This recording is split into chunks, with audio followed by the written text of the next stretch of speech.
જુનાડીસા ગામે આઈઆરએમ દ્વારા ગેસ પાઇપલાઇનનું કામકાજ ચાલી રહ્યું છે ત્યારે છેલ્લા કેટલાય સમયથી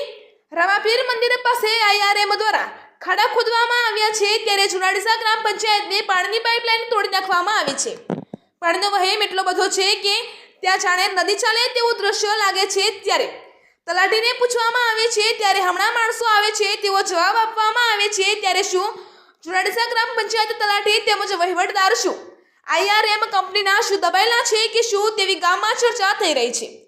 ત્યારે આજે જુનાડીસાનો એક જાગૃત નાગરિક જયંતિભાઈ પુનડિયા આઈઆરએમ કંપની વિશે કહ્યું હતું કે આ કોઈનું સાંભળતા નથી અને એમની મનમાની કરે છે તો શું જુનાડીસા ગ્રામ પંચાયત આમના ઉપર કોઈ કડક કાર્યવાહી કરશે કે શું? ડીસા તાલુકાના જુનાડીસા ગામે અહીંયા જે આરએમએવાળા જે પાઇપલાઇન નાખી રહ્યા છે ગેસની એ લોકોએ ગ્રામ પંચાયતની એટલા બધા ખડા કરી નાખ્યા છે ને તો ત્યાં ઠેર જોવા મળ્યા છે આ રીતના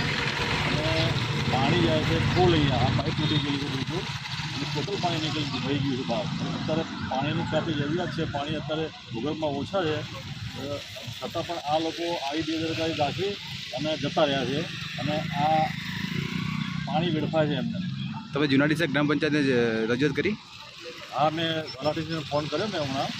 તો કે હું માણસ મોકલું છું અને કે આજે રજા છે ને આવું બધી વાત કરી અને એમને પણ